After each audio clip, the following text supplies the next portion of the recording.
You better buckle in tight because this is gonna be a long ride.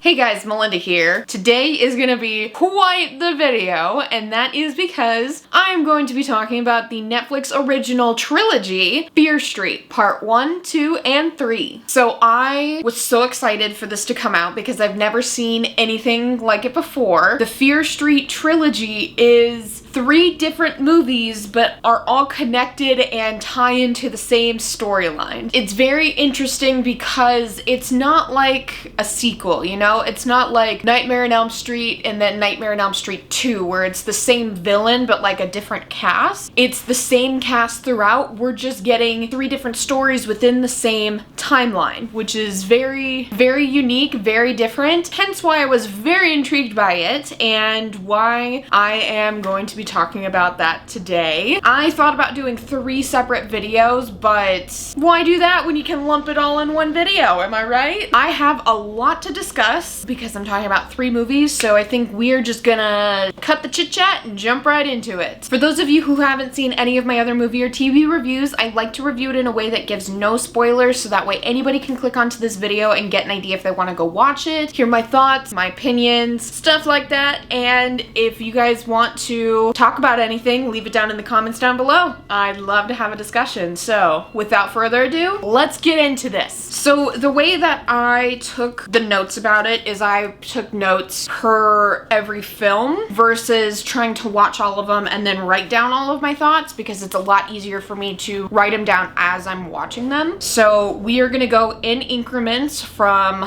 part 1 to part 3. Throughout, I have some notes that apply to all of them, so then that's when they'll be addressed. The Fear Street series I thought was a very interesting concept. Like I said, it's the same story told over 3 movies, and Netflix did this thing where they released 1 movie per week, so it keeps you wanting to come back for more. I don't know, it was so exciting, and it made me very invested and very intrigued, and I wanted to come back and watch it. The whole series itself I thought was done very, very well. I actually really like these films. Netflix originals, streaming on Netflix right now, all 3 parts. So yeah, let's go ahead, dive right into part 1, 1994.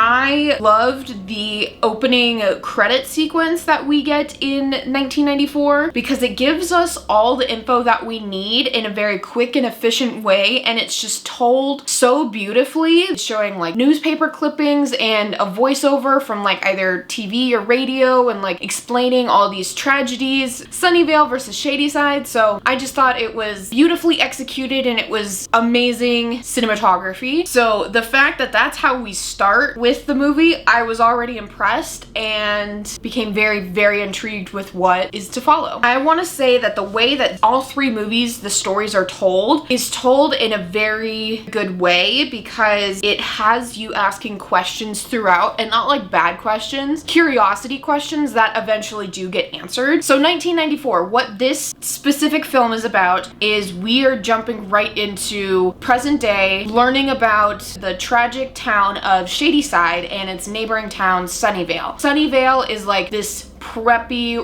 rich, snobby, perfect people living on this side, and then anybody who's like considered trash, that sounds awful, the less rich side all lives in Shadyside, and then so all of the upper high-end classy people live in Sunnyvale because they can afford it. We focus a lot on the differences between the 2 towns, and we are thrown right into the story of this main girl, Dina. Shadyside is said to have a curse on the town by the witch Sarah Fear. Every so often, the witch surfaces, takes possession of somebody, and goes on a killing spree. So that's also why Shadyside is marked as a terrible town, because all these bad things happen to Shadysiders and not Sunnyvalers. We're thrown right into the story of Dina. Through her, we learn about the differences between Shadyside and Sunnyvale and that they clearly don't get along. Then we're thrown into the story of the witch, and all of the killers start to come after her. So that's pretty much the basis of that story, is they're always on the run, they're trying to figure out the story of Sarah Fear and how to end the curse and all that fun stuff. So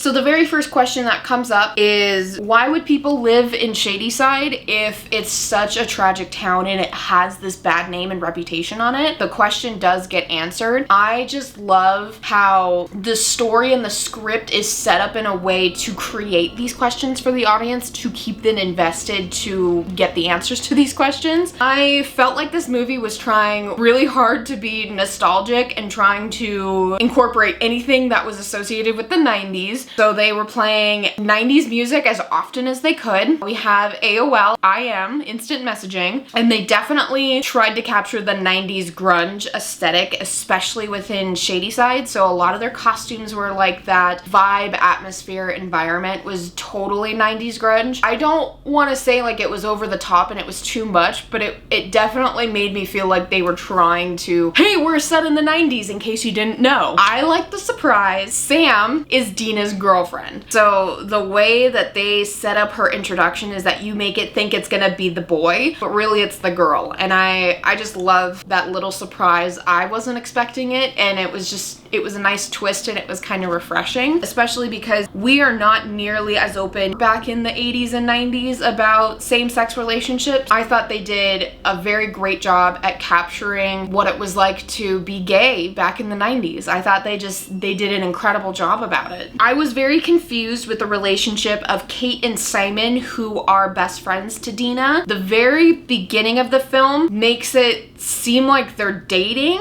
but then later on in the film we discover that they're not. I don't know, that relationship just felt weird to me, and thought it could have maybe been written better or explained better. They have some sex scenes, PG-13 sex scenes, enough to insinuate but doesn't actually show anything, you know? When these scenes happen, they are right in the middle of being chased by all these killers. I'm just sitting here laughing at it like, what is going on? This seems so not natural, and if I was being chased by killers, I don't know that I would stop to have sex with somebody, you know? Like, just very odd and unrealistic and shouldn't have existed. I get the point of it. It's like, you know, what if this is our last night to live, and all that tension and feelings and stuff, but still, I don't believe that anybody in that situation would immediately jump down somebody else's pants, you know?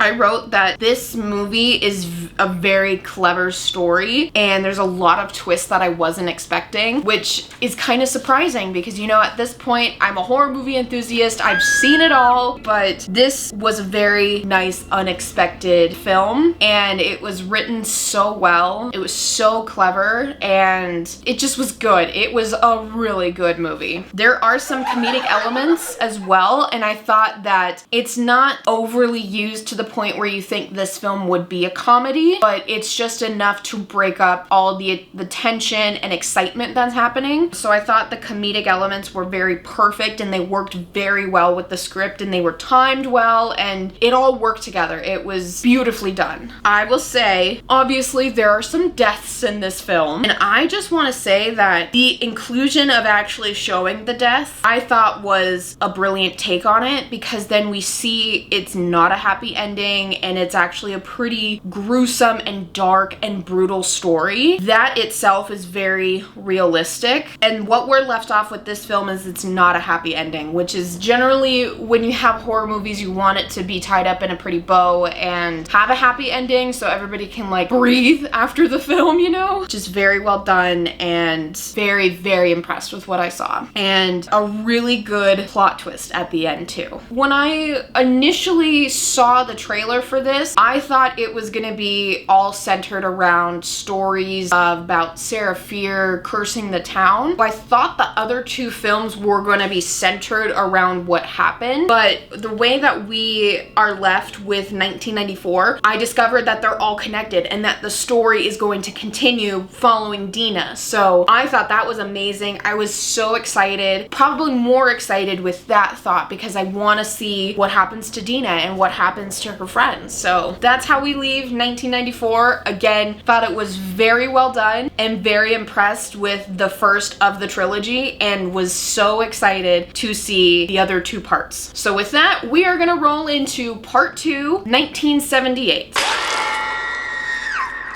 1978, we are taken to Camp Nightwing, which has the massacre of many children who were away at a summer camp. We zone in on two characters, Ziggy and Cindy Bourbon, who are sisters. One's a counselor, one's a camper. And again, same kind of thing where this massacre happens, the curse of Sarah Fear possesses a person and just goes on a killing spree. That's pretty much the gist of it, but we're focused mostly on Cindy and Ziggy. Again, I don't want to spoil anything, but I will let you know that this is in a continuation to Dina's story. I love how in part 2, we immediately jump right back into the action. There is no setup, there's no introduction, there's no nothing. We basically, from where we leave off in part 1 is where we start part 2. Both of these films I thought were connected brilliantly and beautifully. Very well executed, very impressed with the story, and was very excited to see what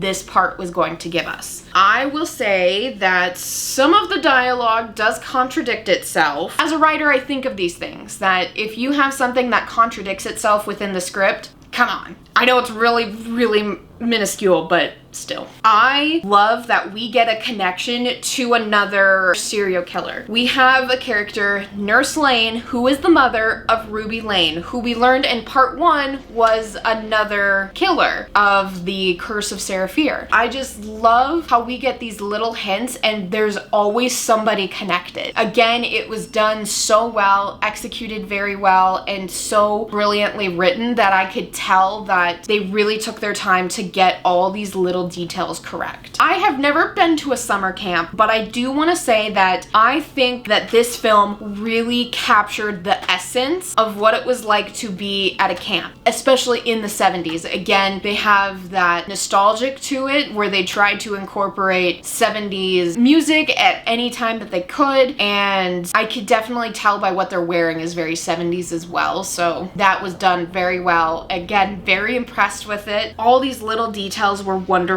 and the atmosphere and the environment of the camp just feels so real, and it felt like I was there. I was so invested in this story because of it. There were just these little tiny details, like the characters actually look sweaty and dirty like they're at a camp, versus any other film would have them looking perfect and all the women have these beautiful curls and makeup. They go into the water, their makeup's still perfect, and stuff like that. But this film really focuses on those little details, and little scuffs here and there throughout the day are there. They grow, they spread. Again, just so good. So well done. I noted that there is a lot of language in this film, actually all of the films, and it progressively gets worse. In part 1, there's some language, but it's tolerable. In this part 2, the language becomes way more, and in part 3, it's mind-boggling how much language is involved. So fair warning if you want to watch these films that there is a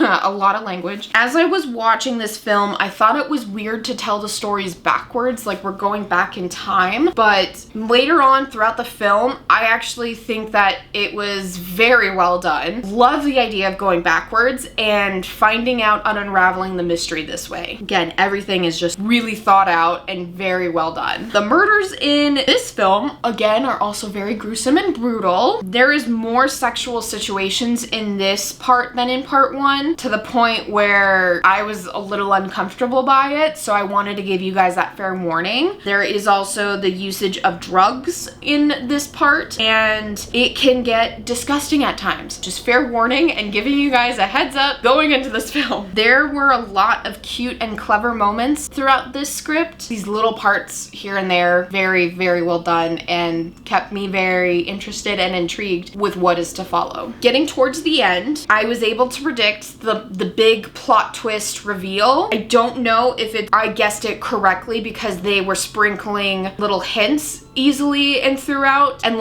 that's exactly how they wanted it to play out, or I'm just that smart. There is a possibility you might be able to predict what is going to happen at the end Within this film, I had a lot of questions throughout. Not bad questions though, like very good questions that make you want to keep watching to find the answers. And they do. They all come about and reveal themselves. My last final notes, this is just me nitpicking and very curious. I did have a question as to, of all the killers that we get introduced to, the killer from Camp Nightwing, the Nightwing killer, is the only one that runs. Everybody else just dramatically walks slow. So my question is why is he the only one that runs, but yet never gets anywhere quicker than the other killers? And then my last thing was that it was a very introduction to part 3, and again just made me so fascinated and intrigued, and I wanted to see part 3 because I want to see how the story continues. There we go. There is part 2, which then rolls into part 3, 1666. Part 3, 1666. We are taken back in time to get the actual story of Sarah Fier and how she becomes this town legend and curses the town, how she possesses all these people to kill and slaughter numerous people. This is when I noted the cinematography is absolutely amazing. Beautifully shot, beautifully executed, and does a very good job at telling the story in a completely different way than the script does. The script obviously is what happens on paper, but the partnership that it has with the cinematography is what brings the story to life and what tells it. Beautifully shot, very well done, very well executed, and truly what makes these films what they are. I really liked that the same characters from 1994, they used the same actors to tell the story of Sarah Fier. We have the girl that plays Dina. She is Sarah Fier in part 3. Really interesting and a very neat idea that they decided to do that rather than have a whole new cast of people to tell the story, which I think there was good and bad about it. Good because then we're able to actually follow the story a lot better, understand the characters and what role each of them play within Sarah Fier's story. But then it was kind of also bad because then it kind of spoils some things for later on in the film. That also ties in with my next point of that with having them play basically the same character back in 1666 as they do in 1994. You know, they're following a very similar path, kind of like history is repeating itself, which again is good because then it helps us understand the story a little bit better. But it's bad because it doesn't feel original and realistic at that point. Like, I get that history does repeat itself, but to this exact extent, that's just kind of where my mind was going. I did also just want to give a shout out to all of these actors. I thought they all did an amazing job and gave them all accents to play the part in 1666, which I thought they all did very well and executed beautifully. I want to say that this part is so sick and twisted, like more than the first 2 parts. It got dark very fast, but it works. It works so well with this script and this story. Again, this one is also brutal and gruesome, which I guess is to be expected at this point. Again, same thing with the camp in the 70s. I can't say for certain because I was not alive at this point, but I think that the film does a very great job at capturing what it was like to live in the 1600s, whether it's the costumes, the accents, the roles, how small the town is, all of that combined. I think they just did a very great job at capturing what it was like to be alive during that time, and it came very beautifully across on screen. There is a very unexpected twist. I was able to predict it, like, I kid you not, a minute before they revealed it to the audience. Again, I don't know if it's because I'm just smart and I pick up on these little hints and details that they sprinkle beforehand, or if that's exactly what they want you to do and figure it out for yourself before they reveal it to the audience, which I thought it was good. I couldn't predict it right up until they were about to reveal it, which I absolutely love. I like that I was not able to predict anything that happened. And then we wrap up 1966 and jump back into 1994 part 2. I just love how they incorporated that into this part 3, and it was fun. I wasn't expecting it. We were pulled back into present day of 1994 with Dina to basically finish and wrap up her story. Once we jump back in and we're following Dina and her storyline, she magically knows all the answers now. She gets to see Sarah Fier's story and somehow knows why this is happening, how this is happening, and knows how to fix it. The story that we are presented, which I'm assuming is the story that Sarah Fier shows Dina, does not give her any of these answers. So I'm sitting here as she's on the nose dialogue explaining, this is what happened, this is what's going to happen, this is what we need to do. I'm just sitting here like, where did she get these answers from? Felt very lazy writing at this point and just trying to make it convenient that she just happens to know everything, even though they don't even reveal it to the audience. It just feels like a lot of assumptions that make it convenient but doesn't make sense. This is when I started to have a lot of bad questions that could lead to plot holes. Just some confusing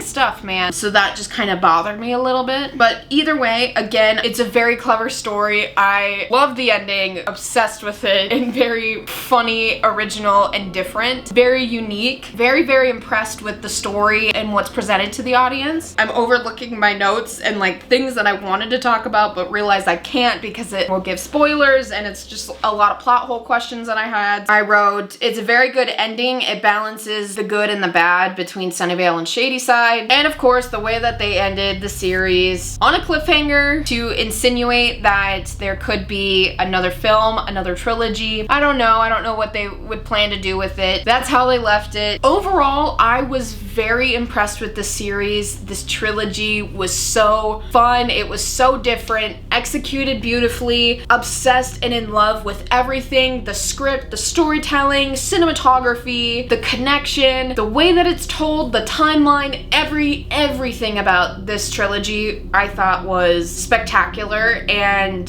astonishing. 100% recommend this trilogy to everybody. I would be very excited to see another trilogy, another film, whatever they want to do with it, whatever is planned. Go check it out, go watch it for yourselves, then come back here and let's talk about some of the stuff that bothers me. I guess that is where I will leave it. This is where I'm gonna wrap everything up. Again, if you guys have questions, thoughts, you wanna talk about it, go more into detail, leave it in the comments down below. Let's have a discussion about it. That is everything. That is this movie review. Thank you guys so much for watching. Thank you all for the support. If you like this video or the movies, go ahead, give this video a big thumbs up. It would absolutely mean the world to me. And make sure to hit that subscribe button if you're not already and you wanna see more content. With that being said, I will see you guys in the next video. Live life, always laugh, and enjoy the journey. Bye.